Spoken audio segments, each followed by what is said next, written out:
Living Local Carolina with Katie Turner. Local trends, shopping, dining, and more. This is Living Local Carolina.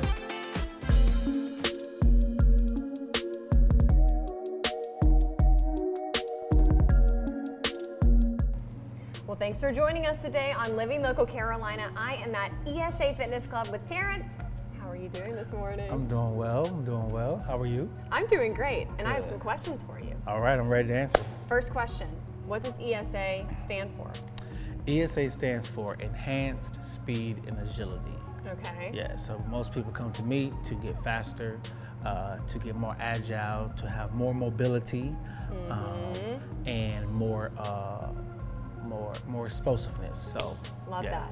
Well, give me a little bit about your background. How did you get into this? I got into it after I was training for the NFL, and I had a trainer in college. And then I went up to Maryland after I played in the All-Star game my senior year, and I trained with Vernon Davis trainer, and it kind of opened my eyes to a lot more different style of training than what I was getting in college. Interesting. And then I was in the CFL in rookie camp with the Montreal Alouettes, and got cut from there, came back home, and started coaching and started training some kids. I put a speed and agility clinic on, got it sponsored, had about 40 kids come out. It was amazing. Wow. And I was like, oh, okay, I like it a little bit. Yeah. And then I just opened a facility with about 4 or 5 clients, $1,000 in a 1,000 square foot facility. And that here was we 12 are. years ago. Yeah. Wow. And now I'm here. Now we're here, and what is this location? It's pretty prime, man, I gotta say. Yeah, it's so this is downtown redevelopment zone, okay? Right, smack dead in the middle of downtown Myrtle Beach is Yeah. 515 9th Avenue North, and I've been in this building for about a year. Okay. So I decided to come down here, one, to be a part of the community, be a part of the redevelopment and all the stuff that's going on downtown. So I just, took a risk, and so far it's been pretty good. We got a lot of neighbors coming down on this street, Yeah. and I like the plans that's what's happening down here. So I just wanted to be a part of some growth and be on the beginning of the stages, and that also actually ask what we think and what we want to do, and so it's pretty cool. Love it. Yeah. Okay, who's the typical client that you see on a daily basis? I know that you have all these different sports painted up on the wall, Yeah. which he did himself, by the way. Love that. Yeah. A typical client is a high school and a middle school athlete. I do some 4th and 5th graders.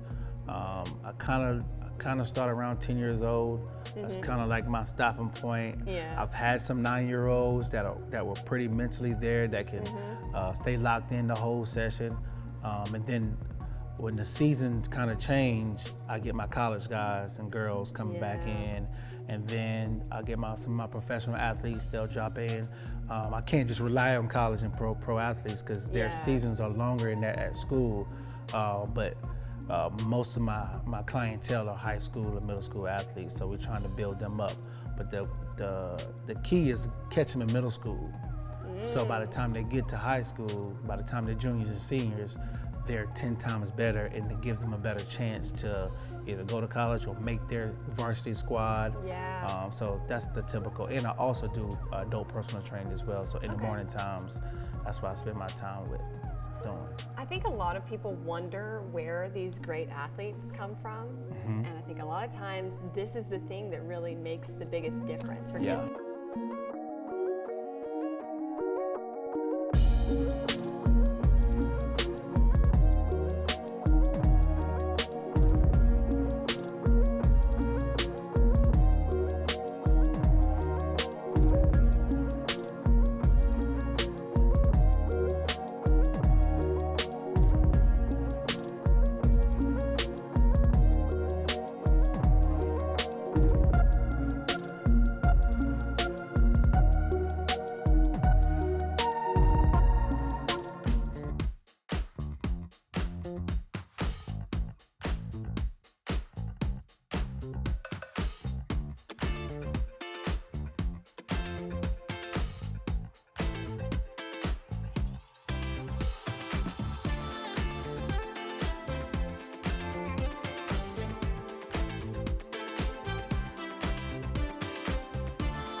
We'll be back right after this break with more Living Local Carolina.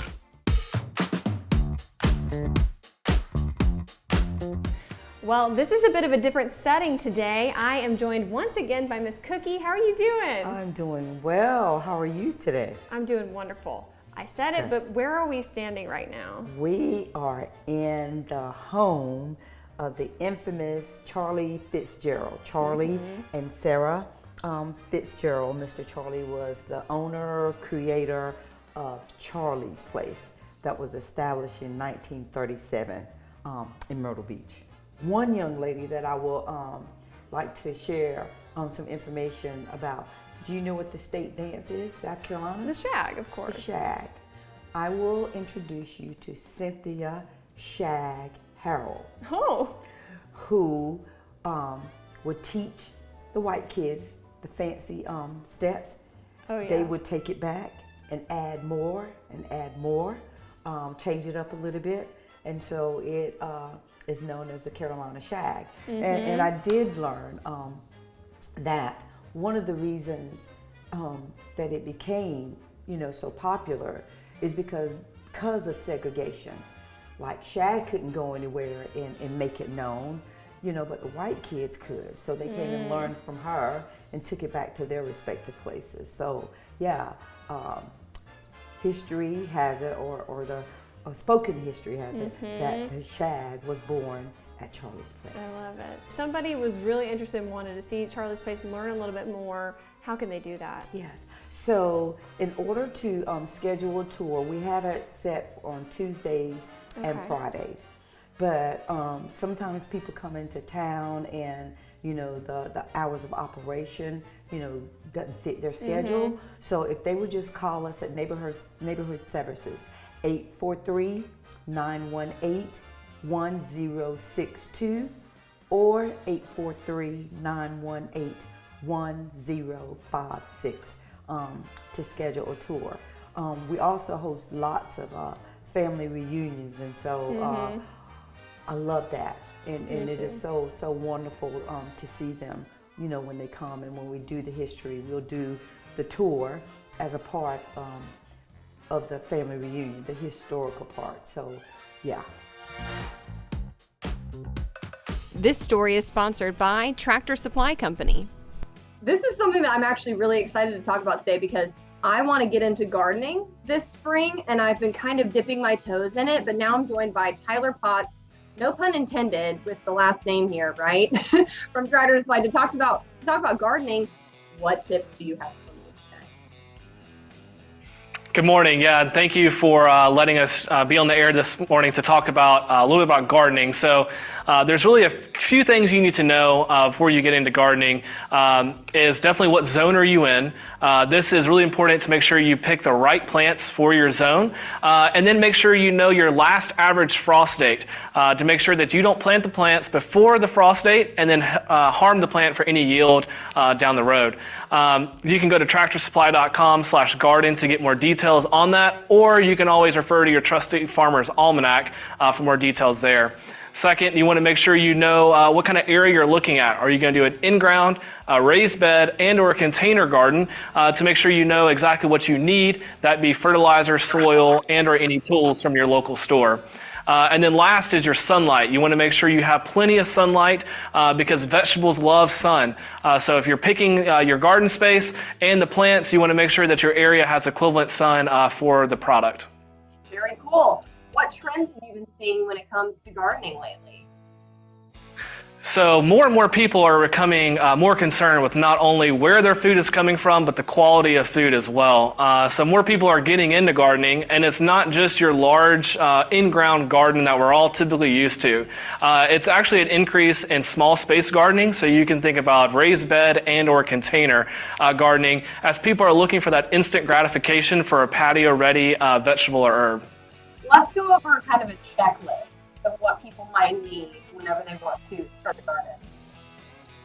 Yeah, so definitely those three main topics you want to make sure that you have. So you want to make sure you know your zone, your frost date, your sunlight, and then your area. Then visit one of your local stores. Once you have all this information, you can shop our vast assortment of both raised beds, if you're doing a raised bed, soil, fertilizer, pest control, as well as any tools you may need for your garden this year. This story is sponsored by Tractor Supply Company.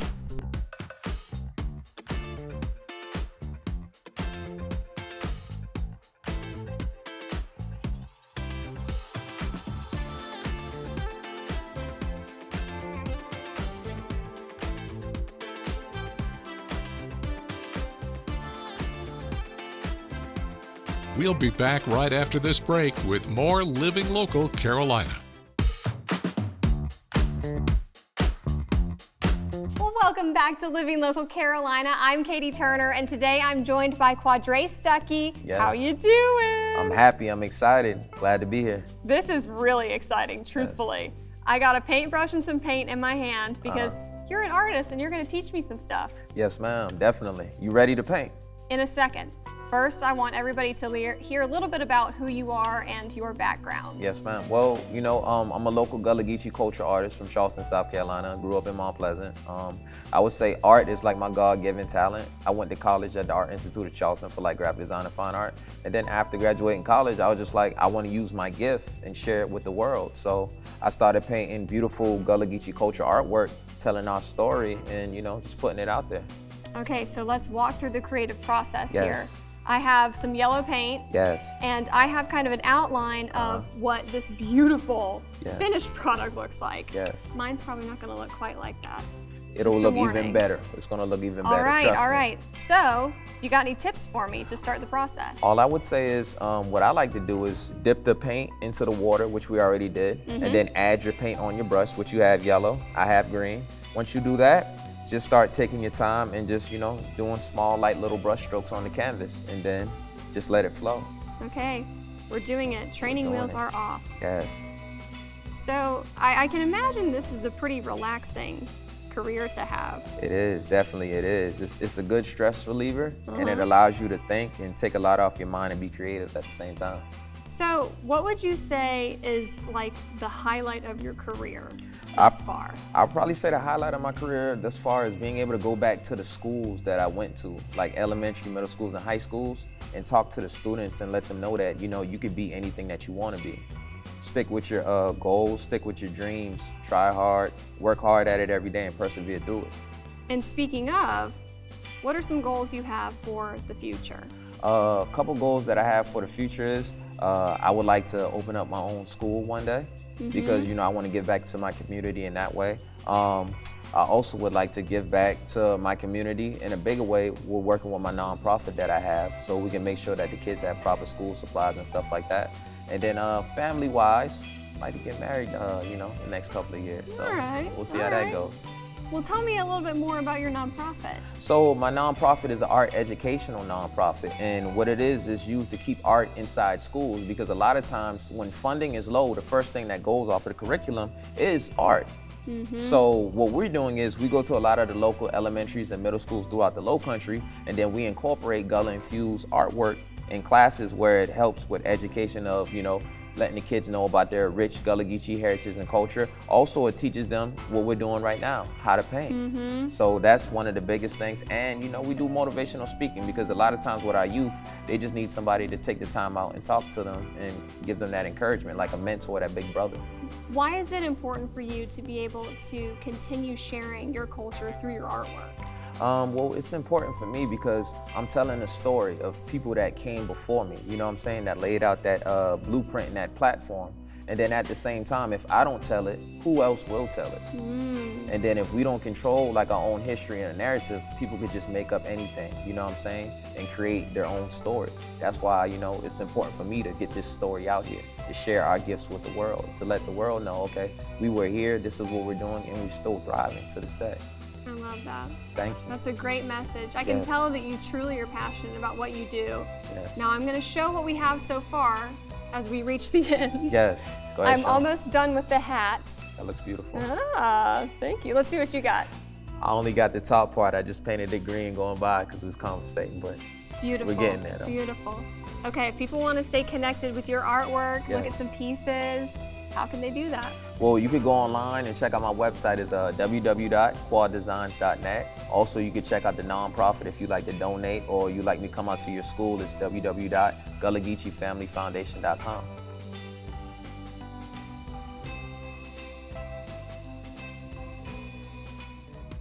Don't forget to like our page on Facebook and follow us on Instagram and Twitter. How to use the QR code. Just open the camera app on your smartphone, iPad, or tablet. Point your device at the QR code so the QR code appears on your screen. Your device will recognize the QR code and show you a notification. Click that notification and you'll come to our website.